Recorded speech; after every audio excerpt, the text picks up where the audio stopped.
15 мамыр халықаралық отбасы мерекесімен еліміздегі барлық отбасыларын шын жүректен құттықтаймыз. Отбасыларымыз аман болсын, еліміз аман болсын. Балтаевтар отбасының атынан әсем әнімізді қабылдаңыздар.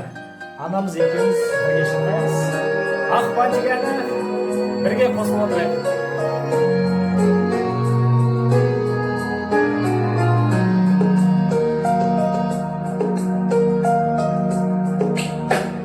Балауса қыз едің бір кезде, шашыңа ақ батик байлаған, өзгеріп кетіпсің бұл күнде, күлкіге көз тастап ойланам. Нұрлы бейнең қандай жарқын,